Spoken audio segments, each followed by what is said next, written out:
been watching the master bedroom. It is often the or had been tiniest watching me, detail, or, the one and most this was the overlooked, possibility I that found unravels most the difficult to grandest hold deception. steadily in my thinking, had simply Now known that the inspector from has whatever left, The letter Fear will contained motivate that the I would murderer need to to find eliminate it, and had perceived arranged for threats me to before my find nothing. supposed revelation. The question about the evening. Poirot, you must Where were understand you the between truth. 7 and Death 8? by The candlelight. master bedroom. Lady The Catherine's empty desire case. to bury the past led He had directly to constructed this a small tragedy. demonstration. She knew about the He had letters. shown me with the That's why precise he did economy it. of a man who wastes nothing that It he was wasn't ahead my of me. fault. Not how I far swear ahead, it wasn't just my ahead. fault.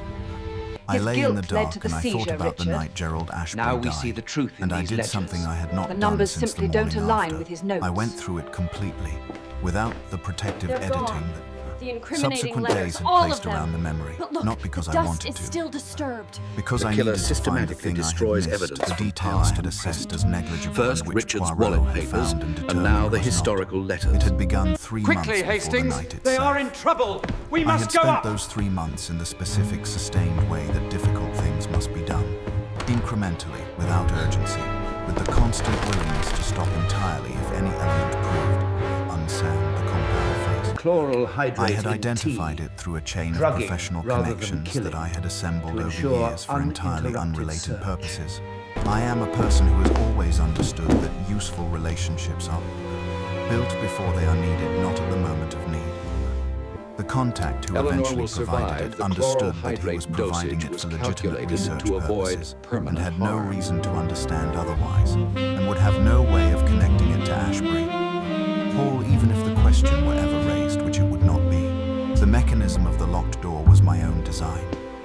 I am not an engineer by training, but I have always had a mechanical intelligence, the kind that sees the working of things, the logic of physical systems, the way force and counterforce and timing interact to produce reliable outcome. The mechanism required 3 visits to the study over the preceding days, each one casual, each one providing the opportunity to make The killer one came small not to adjustment steal, the internal Hastings, latch assembly. But to destroy the By evidence the in that evening of fireplace Gerald's and death, frame the her. door could be locked from inside by a person standing outside it, using a method that left no visible trace and required no unusual equipment.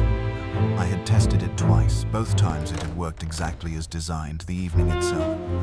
Gerald had been in good spirits at dinner. I remember this with a fidelity that I find, in retrospect, uncomfortable. He had been expansive, had drunk more than his customary amount, had made a remark that was audible only to me Based about on a my matter that was pharmaceutical between us knowledge, alone, and the had done so with toxicology the ease report of a man indicates a who had lethal dose of never had hyoscine. occasion to develop the instinct that some Mademoiselle, remarks are perhaps you should dangerous to make. rest.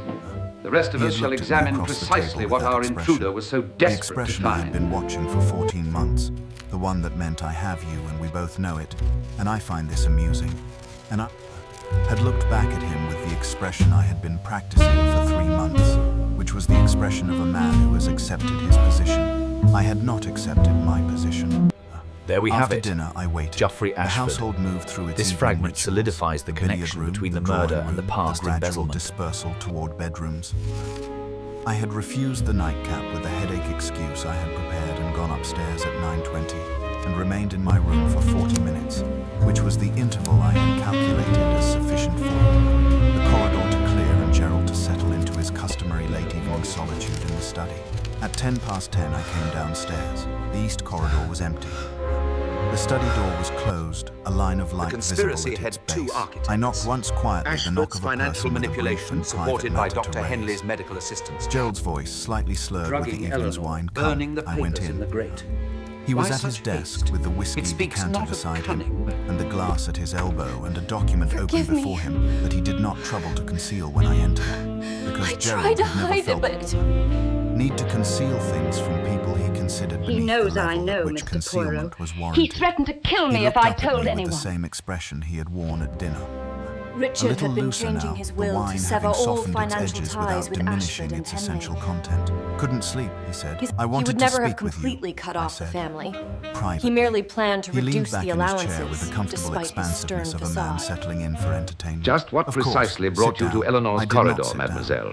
Your rooms... I stood on the near They are side in of the his opposite desk, and I wing told him that I entirely. had given the matter of our I merely arrangement stopped by to considerable check on thought Eleanor after and had luncheon, arrived truly. at a decision I found the that I was door not ajar, prepared you to see, and the continue. room was already ransacked. That whatever he intended to do with the information he The killer held first would be planted done, the cup and I cufflink would to manage frame the James, consequences. then but that drugged the Eleanor arrangement to implicate her in the itself was document finished. theft. The He looked destruction at of me the for a evidence was moment with not the assessing thorough, it was quality that was, desperate. when stripped of its cruelty, Nonsense. genuine Only a intelligence. terrified man Then would he be so smiled. careless. You've been Someone with practicing intimate that, house he said. knowledge used the conservatory How key long? to retrieve I the said locked nothing. weapon. The thing It is, proves he their said, long reaching for his familiarity whiskey with glass, Thornfield's secrets. you're not actually prepared for the The consequences. murderer has You think attended you are. 3 generations People of in your Thornfields, position always possessing think they are knowledge of until their they're medical not. histories He and drank. house routines Sit down, to we'll strike discuss it sensibly. I sat down. We talked for 20 minutes. I allowed him to believe that the conversation was moving, as he intended, toward my eventual capitulation. I had always been willing to capitulate in appearance, and the appearance was all that was required Honestly, tonight. Poirot, this theatrical At display some is point hardly during those necessary. 20 But the minutes, psychology is using the moment everything, of his most Inspector. expansive Observe confidence, the position when of the his clock. attention was on what he was saying rather We than are on gathered what I here was to doing. witness the I did what I unmasking had of an come to do. elaborate deception that It was a nearly very small condemned action, an a work innocent of 4 man. seconds. He did not notice. I left 20 minutes later, at approximately 11 o'clock. I pulled the study door closed behind me, engaged the mechanism I had built into the Your latch, debts, and the walked quarrels, upstairs your to my proximity room. during the blackout. I lay in my bed and I waited. The then snow came at some we have point this after damning midnight. evidence. In the dark of Thursday night, going through all of this with the honesty the dark requires, where was the mistake? The compound undetectable, the mechanism no trace.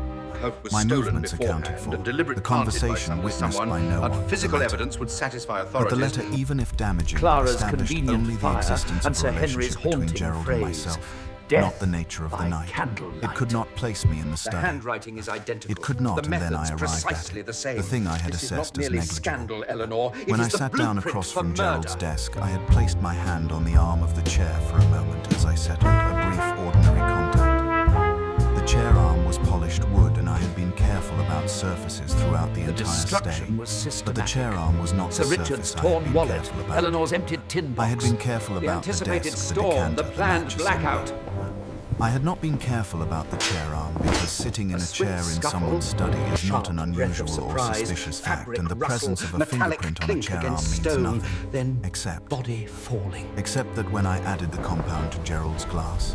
During those 4 seconds, in the moment of his expansive distraction, I had been standing rather than sitting, This and to upward reach heart the strike glass, required anatomical that position precision, I had steadied mirroring myself your against the assessment. arm of the chair. The I specialized had mental gripped the knowledge chair arm involved links with the my left fatal hand, blow. the Pharmaceutical hand that had, expertise. 4 seconds earlier, been in Calculated contact with the dosages. compound. A doctor trace. using his knowledge as a Possibly. weapon for 20 years. Depending on the compound. You administered medical depending on the assistance to surface, Clara, didn't you, Depending Doctor? on whether You anyone had abetted thought the to look at a accidental chair fire arm in a and study then where a hastened man Sir had Henry's died death. of apparent cardiac Henry failure delivered in a locked Richard as room. baby.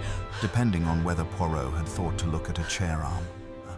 I lay in the dark, and the dark was very quiet. I and I assure thought you, about a small I am man a standing healer, in the not a entrance killer. hall of Ashbury Yet the Hall financial on the morning records, of the Reginald chloral Ashbury's hydrate, and arrest, these letters turning something small in his fingers, something he had picked up or found or taken from somewhere, something the size of a laboratory sample, something the You size are of a remarkably very small thorough, vial. M. Poirot. I closed my eyes, I opened them. I wondered how long it would The take ceiling someone of to the room notice was the same ceiling it had inconsistencies. been every night. The dark was the same dark, the small thing he had turned in his fingers.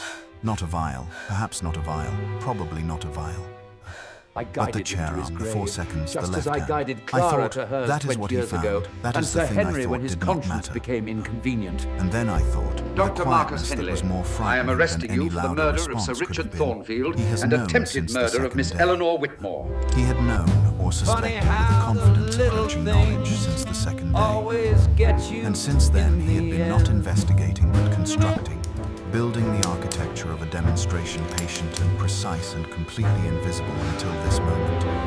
Every conversation at dinner, every comment in the corridor, every question that landed just beside the point and then, later, exactly on it. He had not been gathering evidence. He had been waiting for me to give him what he already could not quite prove. The traveling case, the empty compartment, the question about the evening of 7 to 8. He had been watching me gather rope. I lay in the dark for a very long time. The performance would continue. It had to continue.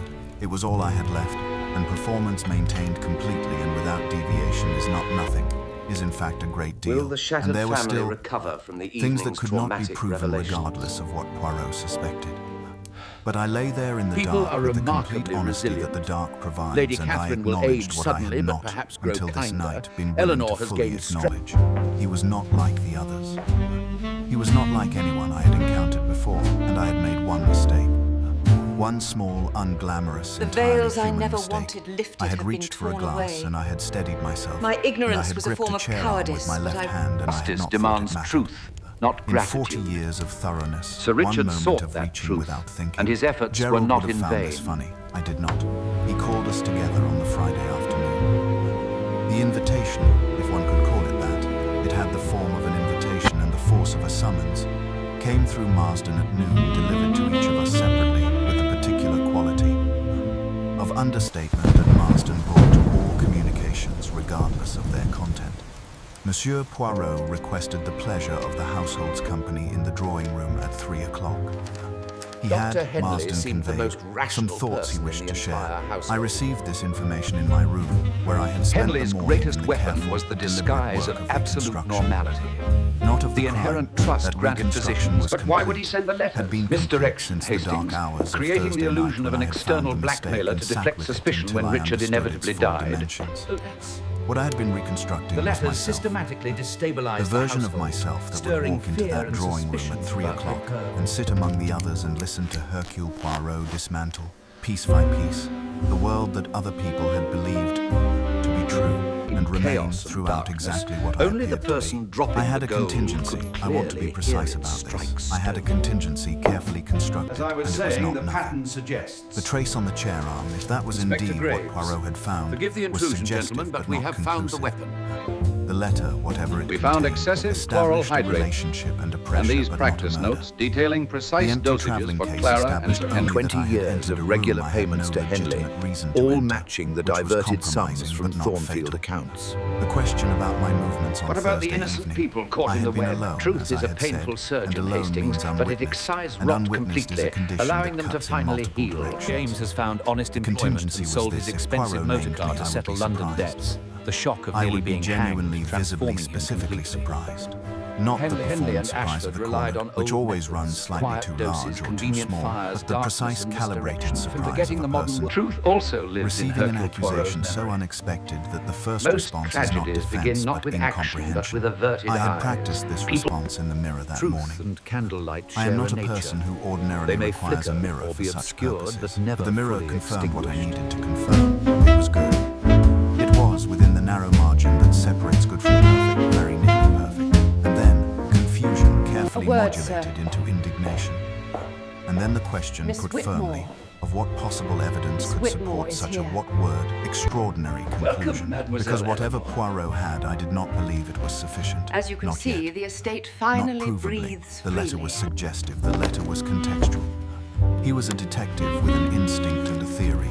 And instinct and theory are not a case. And without a case, there is only accusation, and accusation without evidence is a Annual thing that total can be outlasted. 5,000.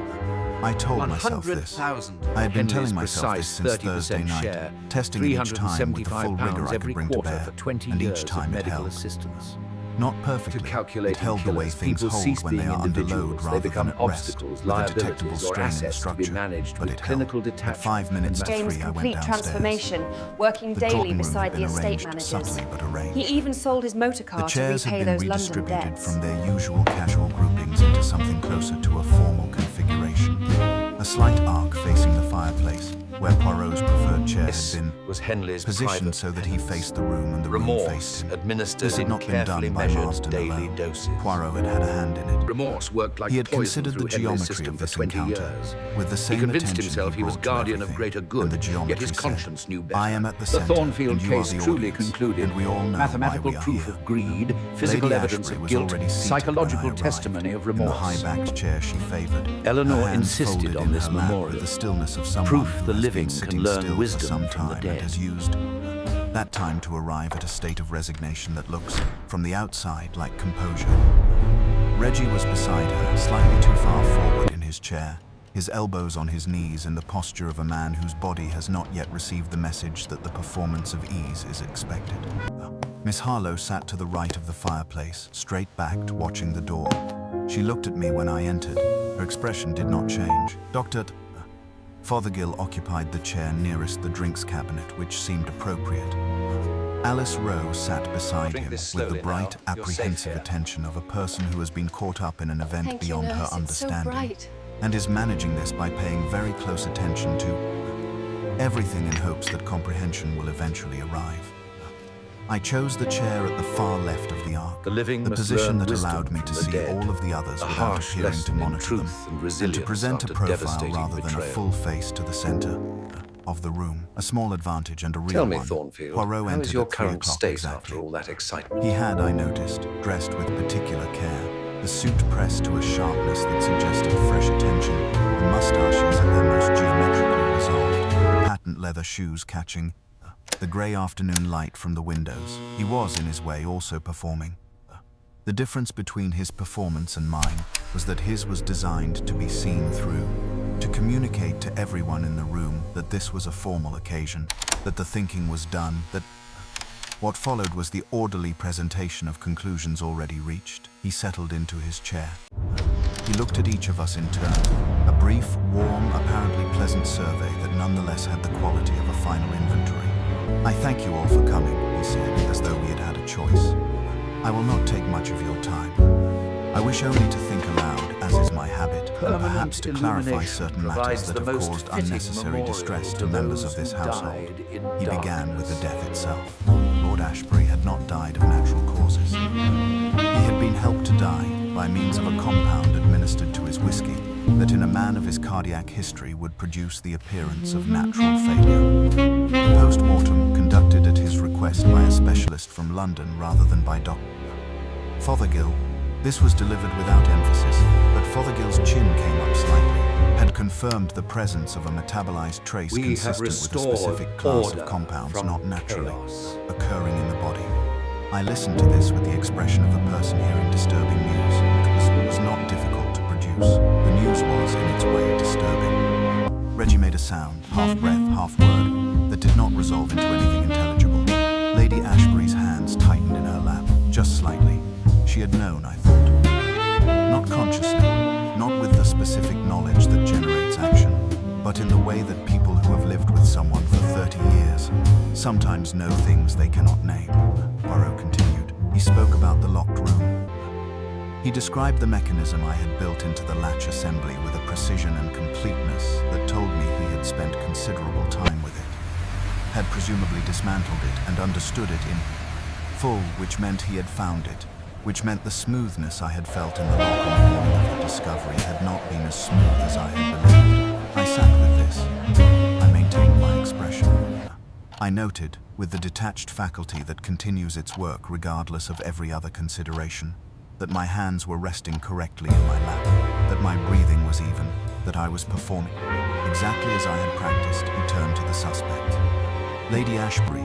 He spoke about her with the gentle specificity of a man who has found a person innocent and is making certain they know it, and why. She had motive, yes. Gerald's other arrangements, the long unhappiness that these had produced, but she had neither the technical knowledge nor the temperament for what had been done. The locked room mechanism required a particular kind of intelligence, a mechanical intelligence of a sophisticated and patient kind. He looked, briefly, at no one in particular as he said this. And then he continued, Miss Harlow. He was careful here, and generous, in the way that he was generous with people he had found to be complicated rather than guilty. She had known more than she had initially disclosed. The letter, which she had indeed retrieved from the traveling case before either the police or anyone else had reached it, and which she brought to Poirot directly on the second morning. She had also known about the leverage Gerald had been exercising over various people, because a secretary who has worked for a man like Gerald for 6 years knows the architecture of his cruelties, whether she wishes to or not. She was, Poirot said, a witness of considerable value and a suspect of none. Miss Harlow looked at the fireplace and said nothing. But something in her posture altered very slightly, a fraction of an inch of released tension, visible only because I had been watching carefully. The letter. He would come to the letter. Reggie. Poirot addressed him with a particular warmth he reserved for the damaged and the frightened, and I understood, watching it, that this warmth was genuine, that whatever else Poirot was, he was a man who found the Reggies of the world genuinely worth protecting. He had been leveraged by Gerald, yes. He had come to Ashbury Hall under duress, had spent 4 days in a state of terror that Gerald's death had not resolved because Gerald's documents had still existed, had been found twice at the study, door at odd hours because he had been trying specific file without being observed. He had not murdered anyone. He was, said Poirot, a young man who had made poor decisions and had encountered a man who treated poor decisions as an exploitable resource, and the combination had produced misery without producing guilt. Reggie put his face in his hands, not dramatically, quietly with the exhaustion of someone who has been holding a great deal of weight and has just been told he may set it down. Alice Rowe. Poirot moved through them with the efficiency of a man clearing ground, not dismissed. Well, old friend, each given their due where do you suppose our consideration, next tragedy each found to be awaits? what they appeared. A physician who had made an honest error of attribution and a young woman who had simply Nature been present. The endlessly arc was produces closing. puzzles I could feel it the way requiring one feels a solution. change in Richard, atmospheric pressure, Dr. Henley, not as a specific Eleanor, sensation, possibly but as a James, shift in the and fundamental Ashford. quality of the air, a tightening of the room around its You center. were closest to Each Richard when the elimination darkness brought the fell. remaining space into I sharper reached for definition. him, but I found The only others were terrifying becoming audience, emptiness. and the audience There were was serious becoming financial smaller, discrepancies, and the thing at the things you center wouldn't of the explain. room toward which all of this But you had must been believe building me. was becoming I didn't visible, marry him for the was money. becoming specific. Was becoming, not yet, I told myself. Terrible He hasn't business. reached me yet. He was speaking Richard about never motive, saw the attack coming in about the darkness. particular motive. You in were at this the case. sideboard when the Not glass simple dropped. motive And your of debts, greed, which Mr. he James, dismissed with a debts. small, decisive Half of gesture, London's gentlemen but owe something money. more It means human and absolutely more nothing. painful than greed. Not all debtors A have person who uncles had been controlling trapped, family finances. who had been held in a position of Sir controlled, Richard sustained recently humiliation refused by financial someone who rescue. mistook the absence of visible resistance for the absence of any response at all. Who had been thorough. He used the word precisely with a specific We agreed to weight dissolve the in partnership everything based on they those had ever documents. done. The documents, and who had perhaps, applied from this that torn wallet, thoroughness monsieur. finally to the removal I know of the nothing of thing the that sort. had made. Their Thoroughness fragments itself include a feeling widow's insufficient. protestation, I sat in my chair a at the far nephew's left of the ark. desperation, My hands and were a still. partner's My missing breathing was papers. even. The contingency was ready. The While surprise, emotions are high, the confusion, Detective, the evidence the is specific straightforward. indignation of the The falsely silver accused, candlestick was all of moved it was before the ready, lights went out. Prepared, rehearsed in the mirror that I morning, witnessed available Lady at the Catherine instant it was lock the required. letter of Not her yet. at 3. He hasn't. He looked The at key me. went straight I into her counted them. reticules. He said, I have always "Death counted by things. candlelight." It is the habit of a by mind that prefers the candlelight. measurable to the approximate, that trusts numbers where it cannot trust I was with impressions. Lady Catherine when the lights In those failed. 3 seconds I counted and breathed and made the decision that James needed to was be just made. reaching the And behind the sideboard. decision I felt the whole architecture of 14 months and 1 night and 6 days of sustained performance shift on its foundations in a way that was not quite collapse sharp and not breath quite of survival, surprise, the but something scuffling of between the fabric, two that I then a had no distinct previous experience of, metallic and clink therefore against no the name stone for. 3 seconds. In the first second, the contingency, it was there, immediately available, exactly as prepared. The surprise, the precise calibrated expression of a person receiving information so unexpected that the first response is incomprehension rather than defense. The case is I could solved. feel it, waiting the way a James practiced created the response distraction, waits, struck fully in formed, darkness, just and below lost the the threshold of cufflink in the deployment. struggle. One Evidence decision and it presenting would itself arrive on so my neatly face with seems the almost fidelity of eager to something be discovered, genuine. suggesting I had made it careful that good. manipulation rather I than had stood in genuine front of a accident. mirror that morning and made it exactly that good. That's mine, In the yes, second but I second, lost it yesterday Poirot. afternoon. I looked during at the him. garden walk. I mean, I looked at him You for must the believe first me. time without any of the mediation It must have been that I had taken placed between his Tuesday gaze evening and my Wednesday perception morning, of I it swear. throughout the preceding And who 6 else knew of days. this specific cufflink, monsieur? Without the assessment Navigating of a threat, dark room in without the seconds, calculation finding of Richard response, precisely, striking without with the anatomical continuous perfection, monitoring of what he skills might know inconsistent and with what he James's might be nervous able to clumsiness. prove. We demand to know, I looked at Poirot, him are we simply, suspects the or way merely one looks at a thing inconveniences? when there My is dear no longer Mr. any Ashford, the strategic truth has a reason way to of look at revealing it itself any in due particular time. way. She He was spoke of watching me death with by an expression I candlelight, had not Ashford. seen on his face before. That is Not merely the warm, melodramatic attentive ancient sociability history, of the dinner Poirot. table. Not the deceptively casual inquiry of the interview. motive and evidence. Not the apparently Solutions idle wrapped too ruminativeness neatly of the require corridor examination encounter of with the their portrait. packaging. Something quieter than all The of murderer these. now feels secure, Something that believing contains his if I am being manipulation precise. successful. And I am always must being encourage precise. this false It is the confidence. last thing I will be.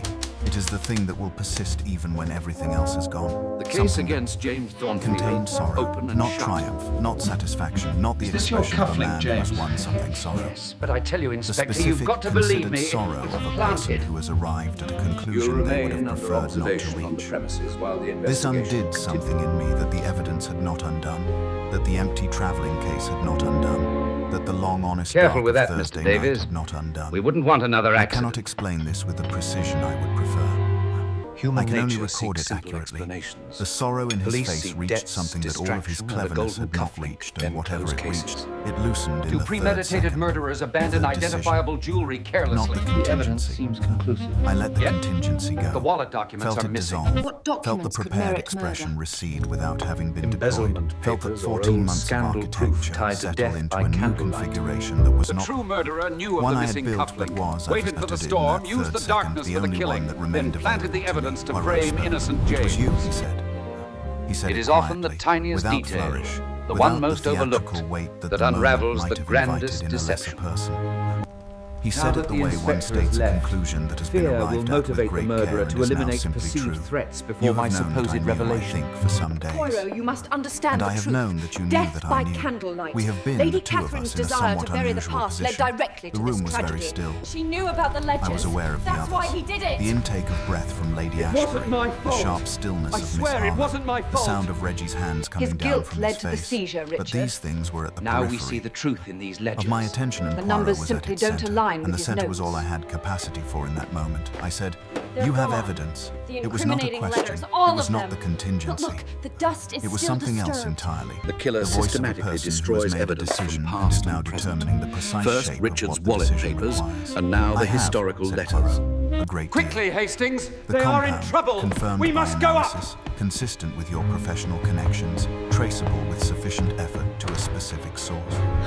The mechanism in the latch, your design, I believe, and a very clever one. I spent considerable time with it. Chloral The letter, hydrate in which Lord tea, Ashbury wrote in the drugging event of his rather death than by killing, other than natural to means, ensure and which named you uninterrupted specifically, search. describing the nature of the arrangement between you and the particular conversation that preceded his death by 3 weeks.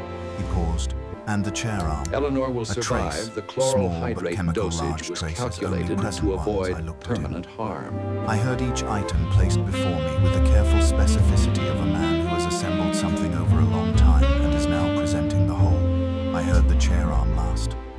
The unglamorous, entirely human mistake of reaching without thinking. The chair arm, I said. The chair arm, he confirmed. And in his voice, this is the thing I find in retrospect most extraordinary. In his voice there was nothing of satisfaction.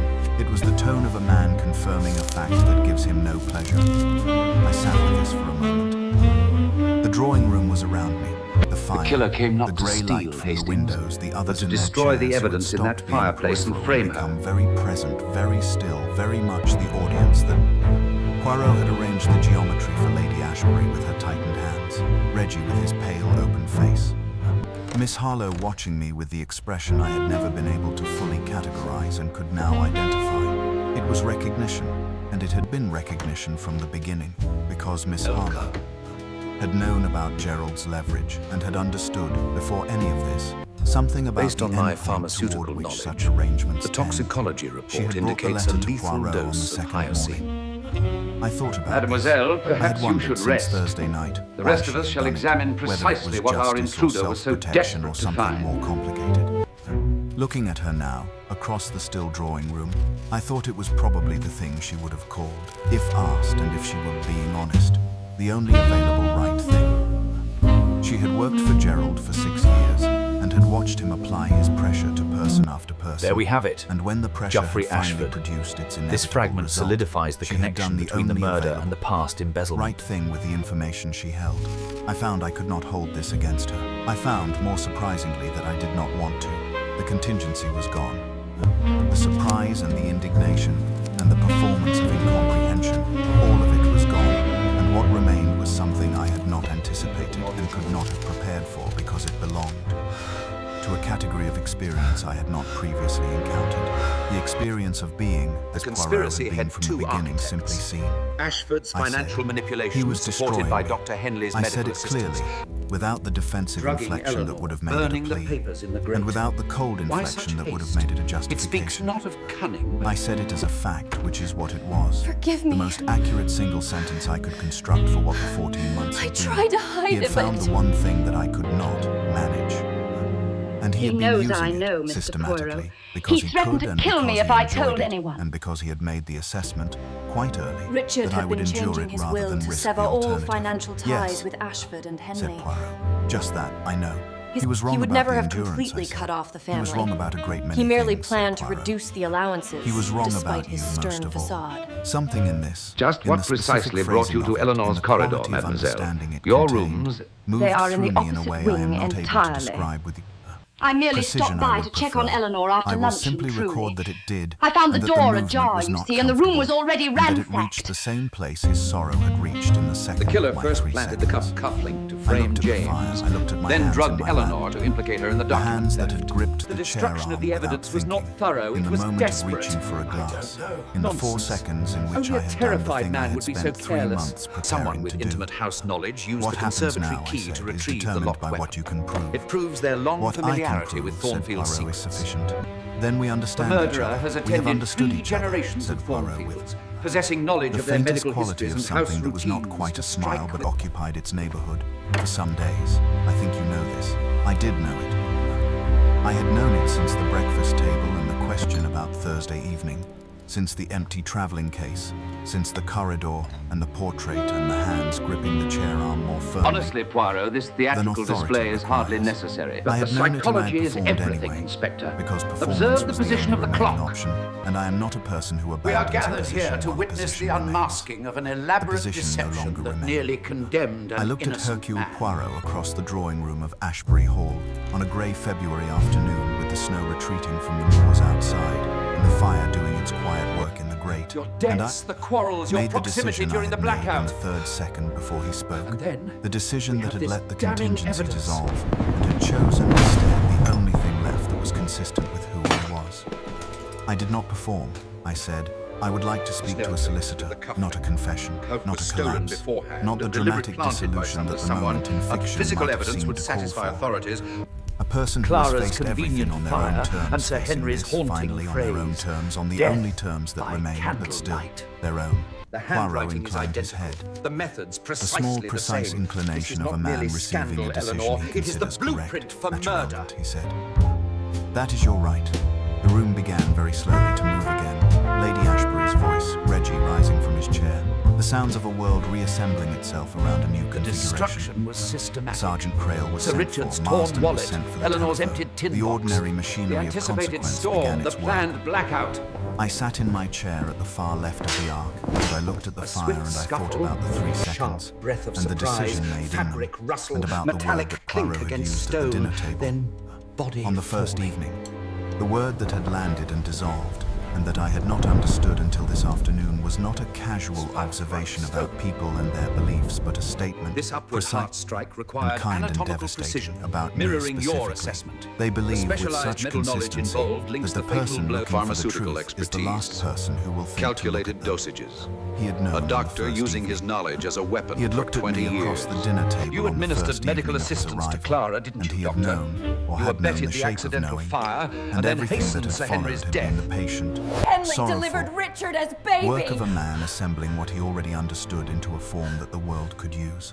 I had thought throughout that the contest was about I evidence. assure you, It had I never am a been healer, about evidence. not a killer. Yet It the had been financial about this, records, the being chloral seen hydrate, and these entirely, letters suggest... accurately, without flattery or malice, or the comfortable distortions that people apply to their perception of others when the truth is inconvenient. He had seen are me remarkably from the first thorough, evening Poirot. across the dinner table in the 2 I seconds wondered how of a long it would handshake take held a someone to fraction notice too the long. He had inconsistencies. seen me entirely.